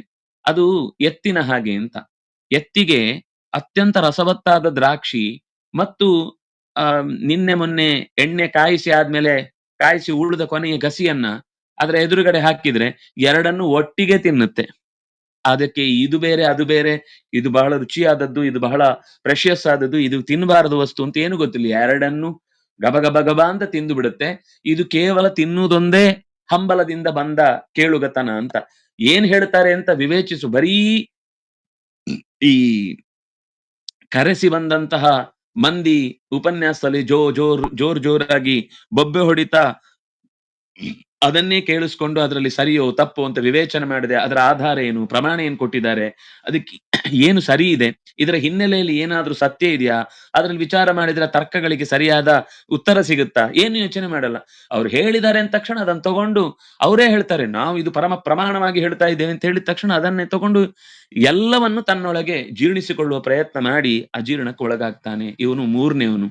ನಾಲ್ಕನೇವನೊಬ್ಬ ಇದ್ದಾನೆ, ಸ ಉಷ್ಟ್ರೋ ಮಧುರಂ ಮುಂಚನ್ ವಿಪರೀತೆ ರಮೇತಯ ಯಥಾ ನಿಂಬಂ ಚರತ್ಯುಷ್ಟ್ರೋ ಹಿತ್ವಾಮ್ರಂ ಅಪಿ ತದ್ಯುತಂ. ತುಂಬಾ ಚಂದವಾದ ಮಾತು. ಈ ಒಂಟೆ ಉದಾಹರಣೆ ಕೊಡ್ತಾ ಇದ್ದಾರೆ. ಒಂಟೆಗೆ ತಿನ್ಲಿಕ್ಕೆ ಮಾವಿನ ಹಣ್ಣು, ಅದರ ಪಕ್ಕದಲ್ಲಿ ಕಂಟಕ ಮುಳ್ಳಿನ ಅದಕ್ಕೆ ಈ ಊಷರದಲ್ಲಿ ಅಂದ್ರೆ ಮರುಭೂಮಿಯಲ್ಲಿ ಬೆಳೆಯುವಂತಹ ಮುಳ್ಳು ಕಂಟೆ ಅಥವಾ ಇನ್ನು ಇಲ್ಲಿ ಅದನ್ನ ನಿಂಬ ಅಂತ ಹೇಳ್ತಾರೆ, ಕಹಿಯಾದ ಆ ಬೇವು ಅಂತ. ಅದು ಎರಡನ್ನಿಟ್ರೆ ಅದು ಬಾಳೆಹಣ್ಣನ್ನು, ಮಾವಿನ ಹಣ್ಣನ್ನು ತಿನ್ನಲ್ಲ. ಅದ ಬೇವಿನ ಹಣ್ಣು ಅಥವಾ ಆ ಮುಳ್ಳಿನ ಗಿಡವನ್ನೇ, ಕಂಟಿಯನ್ನೇ ತಿನ್ನತ್ತೆ. ಸಾರವಾದ ವಸ್ತುವನ್ನ ಬಿಟ್ಟು ಅದ್ರಲ್ಲಿ ಏನಾದ್ರೂ ಯಾರನ್ನಾದ್ರೂ ದೂರಿದ್ರೆ, ಯಾವ್ದಾದ್ರೂ ಒಂದು ಕಂಡೆಮ್ ಮಾಡಿದ ಅಂಶ ಇದ್ರೆ, ಒಳ್ಳೆ ನಮ್ಮ ಜೀವನದಲ್ಲಿ ಅನುಷ್ಠಾನಕ್ಕೆ ಬೇಕಾದ ಮಧುವಿದ್ಯೆಯನ್ನೇ ಹೇಳಿರ್ತಾರೆ. ಅಮೇಧ್ಯ ಮಾತ್ರ ತಲೆಗೆ ಹೋಗುತ್ತೆ. ಅದನ್ನ ಏನೋ ಅರ್ಥ ಆಗ್ಲಿಕ್ಕೋಸ್ಕರ ಬೇರೆ ಏನೋ ಉದಾಹರಣೆ ಕೊಟ್ಟಿರ್ತಾರೆ. ಆದ್ರೆ ಅದನ್ನ ಮಾತ್ರ ತಗೊಂಡು ಜೋಕ್ ಮಾತ್ರ ತಗೊಂಡ್ಬಿಡ್ತೇವೆ. ಉಳಿದಂತೆ ಏನ್ ವಿಷಯ ಹೇಳಿದ್ರು, ಯಾಕೆ ಹೇಳಿದ್ರು ಅದನ್ನ ವಿವೇಚನೆನೇ ಮಾಡದೆ ಒಂಟೆಯಂತೆ ಕೇಳುಗರಾಗಿ ಬಿಡ್ತೇವೆ. ಯಾವ ರೀತಿ ಕೇಳುಗರಾಗಬಾರ್ದು ಮತ್ತು ಯಾವ ರೀತಿ ಕೇಳುಗರಾಗಬೇಕು ಅನ್ನುವ ಎರಡೂ ಮುಖವನ್ನ ಈ ಕಥೆಯನ್ನ ಕೇಳುವಾಗ, ಇದು ಕೇವಲ ಭಾಗವತಕ್ಕೆ ಅಂತಲ್ಲ, ನಾವು ಯಾವುದೇ ಒಂದು ವಿಷಯವನ್ನ ಕೇಳುವಾಗ್ಲೂ ಕೂಡ ತುಂಬಾ ಜಾಗೃತರಾಗಿ ತಲೆಯನ್ನ ಎಚ್ಚರದಲ್ಲಿ ಇಟ್ಟು ಬುದ್ಧಿಯನ್ನ ನಿಶಿತಕ್ಕೆ ಹಾಕಿ ಅದನ್ನ ವಿವೇಚನೆ ಮಾಡಿ ತಿಳ್ಕೊಂಡ್ರೆ, ಅಲ್ಲ ನಮ್ಗೆ ಗೊತ್ತಾಗುದಿಲ್ಲ ಅಂದ್ರೆ ಅಂತ ವಿಷಯಗಳಿಗೆ ನಾವು, ಅಂದ್ರೆ ಯಾವುದ್ರಲ್ಲಿ ಅಸಾರ ಗ್ಯಾರಂಟಿ ಇರುತ್ತೆ ಅಂತ ನಮ್ಗೆ ಗೊತ್ತಿರುತ್ತೋ ಅಂತಹ ವಿಷಯಗಳನ್ನ ನೋಡ್ಲೇಬಾರ್ದು, ಅಂತಹ ವಿಷಯಗಳನ್ನ ಕೇಳಲೇಬಾರ್ದು. ಕನಿಷ್ಠ ಪಕ್ಷ ಒಳ್ಳೆ ವಿಷಯ ಅಂತ ಒಂದು ಆ ಮೇಲ್ನೋಟಕ್ಕೆ ತಿಳಿಯುವಂತ ಸಂಗತಿಗಳಲ್ಲಿ ಬಿದ್ರೆ, ಅಕಸ್ಮಾತ್ ನಮಗೆ ಒಳ್ಳೇದನ್ನ ಕೇಳಬೇಕು ಅನ್ನುವ ಪ್ರಾಮಾಣಿಕ ಆಸಕ್ತಿ ಉಳಿದದ್ದು ಹೌದಾದ್ರೆ ಅದರಿಂದ ನಮಗೆ ಸರಿಯಾದ ತಿಳುವಳಿಕೆ ಬರ್ಲಿಕ್ಕೆ ಸಾಧ್ಯ ಆಗುತ್ತೆ. ಮಾತು ಸತ್ಯ, ಯಾವುದು ಒಳ್ಳೆಯ ಮಾತು, ಯಾರು ಒಳ್ಳೆ ವ್ಯಕ್ತಿ, ಯಾವುದು ಒಳ್ಳೆ ಜ್ಞಾನ, ಯಾರು ಒಳ್ಳೆ ಜ್ಞಾನಿ, ಇದನ್ನು ಗುರುತಿಸುವುದು ಕಷ್ಟ. ಆದ್ರೆ ಅವರ ಬದುಕು ಮತ್ತೆ ಅವರ ಮಾತು ಸಮಾನವಾಗಿದ್ದು ಮತ್ತು ಅವ್ರು ಹೇಳಿದ ವಿಷಯಗಳಲ್ಲಿ ಅನುಭವಕ್ಕೆ ಹತ್ತಿರವಾದ ಸಂಗತಿಗಳಿದ್ದಾಗ ಅದಕ್ಕೆ ಹೆಚ್ಚು ಬೆಲೆ ಕೊಟ್ರೆ ನಾವು ಸದ್ಯ ದಾರಿ ತಪ್ಪುವ ಸಾಧ್ಯತೆಗಳು ಕಮ್ಮಿ. ಆದ್ರೆ ಅದು ಬಿಟ್ಟು ಕೇವಲ ನಮಗೆ ಸಂತೋಷ ಆಗುತ್ತೆ ಒಂದಿಷ್ಟು ಗಿಮಿಕ್ ಮಾತುಗಳು ಕೇಳಲಿಕ್ಕೆ, ಪ್ರಾಸಬದ್ಧವಾದ ಮಾತುಗಳಿರಬಹುದು ಅಥವಾ ಯಾವುದೋ ಒಂದಿಷ್ಟು ಹಾಡುಗಳಿರ್ಬಹುದು ಅಥವಾ ಯಾವುದೋ ಒಂದಿಷ್ಟು ತಮಾಷೆಯ ಸಂಗತಿಗಳಿರ್ಬಹುದು, ಇಷ್ಟರಿಂದಲೇನೆ ಇಡೀ ಚಿಂತನೆಗಳಲ್ಲಿ ಮುಗಿದು ಹೋದವು ಅಂತಂದ್ರೆ ಅದರಿಂದ ನಾವು ಹೆಚ್ಚು ಆಳವಾದ ವಿಷಯಗಳನ್ನ ಗ್ರಹಿಸ್ಲಿಕ್ಕೆ ಸಾಧ್ಯ ಇಲ್ಲ. ಹೀಗೆ ಭಾಗವತದ ಕಥೆಯ ಬಗ್ಗೆ ತುಂಬಾ ಮಾತುಗಳು ಈ ಹಿನ್ನೆಲೆಯಲ್ಲಿ ಬಂದಿದೆ. ಮುಂದೆ ಆ ಭಾಗವತದ ಕಥೆಯನ್ನ ಹೇಳ್ತಾರೆ. ಇದಕ್ಕೆ ಸಂಬಂಧಪಟ್ಟಂತೆ ಗರುಡ ಪುರಾಣದಲ್ಲಿ ಒಂದು ಸುಂದರವಾದ ಮಾತಿದೆ, ಅದನ್ನ ನೋಡಿ ಇವತ್ತಿನ ಈ ಚಿಂತನೆಯನ್ನು ಮುಗಿಸೋಣ. ಅರ್ಥೋಯಂ ಬ್ರಹ್ಮಸೂತ್ರಾಣಾಂ ಭಾರತಾರ್ಥ ವಿನಿರ್ಣಯ ಗಾಯತ್ರಿ ಭಾಷ್ಯ ರೂಪೋಸೌ ವೇದಾರ್ಥ ಪರಿಬೃಂಹಿತ ಪುರಾಣಾನಾಂ ಸಾರರೂಪ ಸಾಕ್ಷಾತ್ ಭಗವತೋದಿತ ದ್ವಾದಶ ಸ್ಕಂಧ ಸಂಯುಕ್ತ ಶತವಿಚ್ಛೇದ ಸಂಯುತ ಗ್ರಂಥೋಯಂ ಅಷ್ಟಾದಶ ಸಹಸ್ರ ಶ್ರೀಮದ್ಭಾಗವತಾಭಿಧ. ಇದು ಬ್ರಹ್ಮಸೂತ್ರಗಳಿಗೆ ಅರ್ಥವನ್ನ ಹೇಳುವಂತಹ ಭಾಗವತ ಸೂತ್ರಾರ್ಥ ದೀಪಿಕಾ ಅಂತ ಒಬ್ರು ದಾವಣಗೆರೆಯವರು ಯಾರು ಇದರ ಬಗ್ಗೆ ಒಂದು ಚಂದದ ಕೃತಿಯನ್ನು ಮಾಡಿದ್ದಾರೆ. ಸ್ವಲ್ಪ ಹಳೆ ಭಾಷೆ, ಆದ್ರೆ ಆಲೋಚನೆ ಮಾಡಿದ್ರೆ ತಿಳ್ಕೊಳ್ಳಿಕ್ಕೆ ತುಂಬಾ ಒಳ್ಳೆಯ ಒಂದು ದಾರಿ. ಇದಕ್ಕೆ ಸಾಕ್ಷಿ ಅನ್ನುವ ಹಾಗೆ ಮೊದಲ ಪದ್ಯದಲ್ಲೇ ಜನ್ಮಾದ್ಯಸ್ಯ ಯತೋನ್ವಯಾದಿತರತಃ ಅನ್ನುವಲ್ಲಿ ಜನ್ಮಾದ್ಯಸ್ಯ ಯತಃ ಅನ್ನುವ ಸೂತ್ರದ, ಅಂದ್ರೆ ಬ್ರಹ್ಮಸೂತ್ರದ ಎರಡನೆಯ ಸೂತ್ರವನ್ನೇ ಸ್ವೀಕರಿಸಿ ಈ ಭಾಗವತ ಆರಂಭ ಆಗುತ್ತೆ. ಆದ್ರಿಂದಾಗಿ ಇದು ಬ್ರಹ್ಮಸೂತ್ರಕ್ಕೆ ಅನೇಕ ಪ್ರಮೇಯಗಳನ್ನ, ಅರ್ಥಗಳನ್ನ ತಿಳಿಸಿಕೊಡುವಂಥದ್ದು ಅಂತ ಗೊತ್ತಾಗುತ್ತೆ. ಮುಂದೆ ಮತ್ತೆ ಒಂದು ಸೂತ್ರ ಇದೆ, ಅಲ್ಲೇ ಯೋಚನೆ ಮಾಡಿದ್ರೆ ಜನ್ಮಾದ್ಯಸ್ಯ ಯತೋ ಅನ್ವಯಾತ್ ಅನ್ನೋದು ತತ್ತು ಸಮನ್ವಯಾತ್ ಅನ್ನುವ ಸೂತ್ರದ ಸಾರ. ಇದು ನೀವು ಬಿಡಿಸ್ತಾ ಹೋದ್ರೆ ಪ್ರತಿ ಶ್ಲೋಕದಲ್ಲೂ ಪ್ರತಿ ಹಿನ್ನೆಲೆಯಲ್ಲೂ ಈ ತರದ ಸೂತ್ರದ ಅಪರೂಪ ಸಂಗತಿಗಳು ಗೊತ್ತಾಗತ್ತೆ. ಈ ಸೂತ್ರಗಳು ಯಾಕಿರುವುದು ಅಂತಂದ್ರೆ ಸಮಗ್ರ ವೇದವನ್ನ ನಾವು ಹೇಗೆ ಅರ್ಥ ಮಾಡ್ಕೊಳ್ಬೇಕು, ವೇದದಲ್ಲಿ ಹೇಳಿದ ಮೇಲ್ನೋಟದ ಮಾತುಗಳನ್ನೆಲ್ಲ ತಪ್ಪಾಗಿ ಅರ್ಥೈಸಿಕೊಳ್ಳುವ ಸಾಧ್ಯತೆಗಳಿರುವುದರಿಂದಲೇನೆ ಮೋಕ್ಷ ಮೂಲರ ಭಟ್ಟ ಅಂತ ತನ್ನನ್ನು ಕರೆದುಕೊಳ್ಳುವಂತಹ ಮಂದಿ, ಅಥವಾ ನೂರಾರು ಜನ ಇದ್ದಾರೆ, ಸಾವಿರಾರು ವೈದೇಶಿಕರು ಇದರ ಮೇಲೆ ಚರ್ಚೆಯನ್ನು ಮಾಡಿ ಚಿಂತನೆಯನ್ನು ಮಾಡಿ ತಪ್ಪದ ಅರ್ಥವನ್ನ ಭಾರತೀಯರ ತಲೆಯಲ್ಲಿ ತುಂಬಿ ಇವತ್ತಿಗೂ ಆ ದೃಷ್ಟಿಯಿಂದಲೇ ವೇದ ಅನ್ನುವುದಕ್ಕೆ ಒಂದು ಕಾಲ, ಆ ಕಾಲದಲ್ಲಿ ಅದು ಯಾಕೆ ಬಂತು, ಯಾವುದು ಬೆಂಕಿಯನ್ನು ನೋಡಿ ಇನ್ನೇನು ಹಾಗೆ ಅಪೌರುಷೇತ್ವದ ಕಲ್ಪನೆ ಇಲ್ಲದೆ ಹಟ್ಟಿಯಲ್ಲಿ ಕಟ್ಟಿದ ಕುದುರೆಯ ಚಿತ್ರಣವನ್ನ ಕೊಡುವಂತಹ ರೀತಿಯ ವ್ಯಾಖ್ಯಾನಗಳನ್ನ ನಾವು ಇವತ್ತು ನೋಡ್ತಾ ಇದ್ದೇವೆ. ಆದ್ರೆ ಅದು ಹೇಳುವ ಸಂಗತಿ ಏನು ಅನ್ನೋದನ್ನ ಅರ್ಥ ಮಾಡಿಸ್ಲಿಕ್ಕೋಸ್ಕರ ಆಶ್ಚರ್ಯ ಆಗುದೇನು ಅಂದ್ರೆ, ವೇದಗಳಿಗೆ ಬಹಳ ಜನ ಬರೀತಾರೆ, ಆದ್ರೆ ಬ್ರಹ್ಮಸೂತ್ರಗಳಿಗೆ ಹೆಚ್ಚು ವಿವರಣೆ ಮಾಡಿದ ವೈದೇಶಿಕರ ಚಿಂತನೆಗಳು ಬಹಳ ಕಮ್ಮಿ. ಯಾಕೆಂದ್ರೆ ವೇದವೇ ಅರ್ಥ ಆಗ್ಲಿಲ್ಲ ಅಂದ್ರೆ ಸೂತ್ರಗಳ ಹಿನ್ನೆಲೆಯಲ್ಲಿ ಅದನ್ನು ತಿಳ್ಕೊಳ್ಬೇಕಾದ ಯೋಚನೆ ನಮಗೆ ಆಚಾರ್ಯ ತ್ರಯರಲ್ಲಿ ಕಾಣುತ್ತೆ. ಬಿಟ್ರೆ ಇನ್ನು ಅದು ಒಟ್ಟು ಸುಮಾರು ಜನ ಬರ್ದಿದ್ದಾರೆ, ಆದ್ರೆ ವಿದೇಶಿಯರು ಇದರ ನಡುವೆ ಕೈ ಹಾಕಿ, ಯಾಕಂದ್ರೆ ಅದು ನಿಜವಾದ ಅರ್ಥವನ್ನು ಹೇಳಿಬಿಟ್ರೆ ತಮ್ಮ ಉದ್ದೇಶ ಏನಿತ್ತು ಅದು ಪೂರೈಸುವುದಿಲ್ಲ ಅನ್ನೋದು ಅವ್ರಿಗೆ ಗೊತ್ತಿತ್ತು ಅನ್ಸುತ್ತೆ. ಅಥವಾ ಯಾರೋ ಒಂದಿಬ್ರು ಬರ್ದಿರಬಹುದು, ಆದ್ರೆ ವ್ಯಾಪಕವಾಗಿ ಇವತ್ತು ಆ ವೇದಗಳ ಬಗ್ಗೆ ಮಾತಾಡ್ಲಿಕ್ಕೆ ಬಂದಾಗ ಆ ಡೊನಿಗರ್ ಇರ್ಬೋದು, ನೂರಾರು ಜನರ ಹೆಸರು ಹೇಳ್ಬೋದು. ಅವ್ರು ಯಾರು ಕೂಡ ಈ ಸೂತ್ರಗಳ ಬಗ್ಗೆ ಏನು ಉಲ್ಲೇಖ ಮಾಡದೇ ಇರುವುದರಿಂದ ವೇದವ್ಯಾಸರು ಅದಕ್ಕೋಸ್ಕರನೇ ವೇದವನ್ನ ಬರೀ ಹಿಡ್ಕೊಂಡು ಓಡಾಡಿದ್ರೆ ನಿಮ್ಮನ್ನ ದಾರಿ ತಪ್ಪಿಸೋರು ಬಹಳ ಜನ ಬರ್ತಾರೆ ಅಂತ ಅದಕ್ಕೆ ವ್ಯಾಖ್ಯಾನ ಕೊಟ್ರು. ಆಮೇಲೆ ಭಾರತಾರ್ಥ ವಿನಿರ್ಣಯ, ಮಹಾಭಾರತದ ಅನೇಕ ಕಥೆಗಳ ಆ ಎಳೆ ಈ ಭಾಗವತದಲ್ಲೂ ನಮಗೆ ಸಿಗುತ್ತೆ ಇತಿಹಾಸದ ದೃಷ್ಟಿಯಿಂದ. ಅದರಲ್ಲಿ ಏನಾದ್ರೂ ಸಮಸ್ಯೆಗಳು ಬಂದಾಗ ಅಥವಾ ಬಿಟ್ಟು ಹೋದ ಸಂಗತಿಗಳನ್ನ ಹೇಗಪ್ಪ ತುಂಬಿಸುವುದು ಅಂತ ಯೋಚನೆ ಮಾಡಿದಾಗ ಭಾಗವತ ಅದನ್ನ ಫುಲ್ಫಿಲ್ ಮಾಡುತ್ತೆ. ಹಾಗಾಗಿ ಭಾರತಾರ್ಥ ವಿನಿರ್ಣಯ. ಗಾಯತ್ರಿ ಭಾಷ್ಯ ರೂಪೋಸು, ಗಾಯತ್ರಿಯಲ್ಲಿ 24 ಅಕ್ಷರಗಳಿದ್ದು ಆ 24 ಅಕ್ಷರಗಳಿಗೆ ಸಂಬಂಧಪಟ್ಟ ದೇವತಾ ಶಕ್ತಿಗಳು ಅಂದ್ರೆ ಮುಖ್ಯವಾಗಿ ಭಗವದ್ ರೂಪಗಳೇನಿವೆ ಅದರ ಚಿತ್ರಣವನ್ನು ಕೂಡ ಈ ಭಾಗವತದ 1ನೆಯ ಸ್ಕಂದದ 2ನೆಯ ಅಧ್ಯಾಯದಲ್ಲಿ 24 ರೂಪಗಳ ವಿವರಣೆ ಇದ್ದದ್ದನ್ನ ನಾವು ನೋಡುತ್ತೇವೆ. ಅಂಥ ಒಂದು ವಿಶಿಷ್ಟವಾದ ಗಾಯತ್ರಿಯ ರೂಪಗಳ ಅವತಾರಗಳ ವಿವರಣೆಯನ್ನ ಭಾಷ್ಯ ರೂಪವಾಗಿ ಭಾಗವತ ನಿರೂಪಣೆ ಮಾಡುತ್ತೆ. ವೇದಾರ್ಥ ಪರಿಬ್ರಹ್ಮಿತ. ಇನ್ನು ವೇದವನ್ನ ತಿಳ್ಕೊಳ್ಳಿಕ್ಕೆ ಪ್ರಯತ್ನ ಪಟ್ಟು ಸೋತಾಗ ಅಥವಾ ಅದನ್ನ ನಮಗೆ ದಕ್ಕಿಸಿಕೊಳ್ಳುವ ಬೌದ್ಧಿಕ ಶಕ್ತಿ ನಮ್ಮಲ್ಲಿ ಇಲ್ಲದೆ ಇದ್ದಾಗ ನಮಗೆ ಆ ವೇದದ ನಿಜವಾದ ಅಭಿಪ್ರಾಯ ಏನು, ಸಾರ ಏನು, ಪ್ರಮೇಯ ಏನು ಅಂತ ತಿಳ್ಕೊಳ್ಳಿಕ್ಕೆ ಈ ಭಾಗವತದ ಕಥೆಯನ್ನು ಕೇಳುವಾಗ್ಲೇ ಅದರ ಪ್ರಮೇಯವು ಕೂಡ ನಮಗೆ ಗೊತ್ತೇ ಆಗದಂತೆ ನಮ್ಮ ಹೃದಯವನ್ನ ತುಂಬಿಸಿ ಭಗವಂತನನ್ನ ಹತ್ತಿರವಾಗಿಸುತ್ತೆ. ಒಟ್ಟು ಪುರಾಣ 18 ಇದೆ. ಎಲ್ಲವನ್ನು ಹೇಗಪ್ಪ ಓದುದು, ಅಷ್ಟೆಲ್ಲ ಸಾಹಿತ್ಯಗಳನ್ನು ಓದುವಷ್ಟು ಚುರುಕುತನ, ಅಷ್ಟೆಲ್ಲ ಓದುವಷ್ಟು ಆಯುಷ್ಯ, ಅಷ್ಟೆಲ್ಲ ಓದುವುದಕ್ಕೆ ಅದರಲ್ಲಿ ಹುಟ್ಟಿದ ಗೊಂದಲಗಳನ್ನು ಪರಿಹರಿಸಿಕೊಳ್ಳುವ ತಾಕತ್ತು ನಮ್ಮಲ್ಲಿ ಇಲ್ಲ ಅಂತಾದ್ರೆ ಪುರಾಣಾನಾಂ ಸಾರರೂಪ. ಸರಿಯಾಗಿ ಪ್ರಾಮಾಣಿಕವಾಗಿ ಶ್ರದ್ಧೆಯಿಂದ ಭಾಗವತವೊಂದನ್ನು ಬಿಡದೆ ಮತ್ತೆ ಮತ್ತೆ ಜೀವನದುದ್ದಕ್ಕೂ ಕೇಳ್ತಾ ಇದ್ರು ಕೂಡ ಉಳಿದ ಎಲ್ಲ ಪುರಾಣಗಳ ಸಾರವನ್ನ ಇದರಿಂದ ಗ್ರಹಿಸಿದಂತಹ, ಬೇರೆ ಓದ್ಬಾರ್ದು ಅಂತ ತಾತ್ಪರ್ಯ ಅಲ್ಲ, ಬೇರೆ ಯಾವುದು ಓದದೇ ಇದ್ರು ಇದನ್ನು ಓದ್ಲೇಬೇಕು ಅನ್ನೋದು ತಾತ್ಪರ್ಯ. ಸಾಕ್ಷಾತ್ ಭಗವತೋದಿತ, ನೇರವಾಗಿ ಭಗವಂತನೇ ವ್ಯಾಸರೂಪದಿಂದ ನಮಗೆ ಬೋಧಿಸಿದ ಮಾತು. ಅದರಿಂದಾಗಿ ಈ ಭಾಗವತ ಅಂತ ಅನ್ನೋದು 12 ಸ್ಕಂಧಗಳಿಂದ ಕೂಡಿ 100 ಶತವಿಚ್ಛೇದ ವಿಭಾಗಗಳು ಅಂದ್ರೆ ಸುಮಾರು 323 22 ಏನು ಅಧ್ಯಾಯದಿಂದ ಕೂಡಿರುವಂತಹದ್ದು. ಅಷ್ಟಾದಶ ಸಹಸ್ರ 18,000 ಶ್ಲೋಕಗಳಿಂದ ಕೂಡಿರುವಂತಹ ಶ್ರೀಮದ್ ಭಾಗವತ ಅನ್ನುವ ಹೆಸರಿನಿಂದ ಕೂಡಿದ ಈ ಚಿಂತನೆಯನ್ನ ನಾವು ಮಾಡಬೇಕಾದದ್ದು ಅತ್ಯಂತ ಮುಖ್ಯ ಅನ್ನುವುದನ್ನ ಈ ಮೂಲಕ ನಿರೂಪಣೆ ಮಾಡಿದ್ದಾರೆ. ಇಷ್ಟು ಚಿಂತನೆಯನ್ನ ಇವತ್ತು ನಾವು ನೋಡಿದ್ದಾಯ್ತು. ನಾಳೆ ಮತ್ತೆ 5:45 ಸರಿಯಾಗಿ, ಇವತ್ತು ಸ್ವಲ್ಪ ಸಮಯ ವ್ಯತ್ಯಾಸ ಆಯಿತು. ನಾಳೆ 5:45 ಈ ಚಿಂತನೆಯನ್ನ ಮತ್ತೆ ಮುಂದುವರಿಸೋಣ. ಎಲ್ರಿಗೂ ಹೃತ್ಪೂರ್ವಕವಾದ ನಮಸ್ಕಾರ. ಶ್ರೀಕೃಷ್ಣಾರ್ಪಣಮಸ್ತು.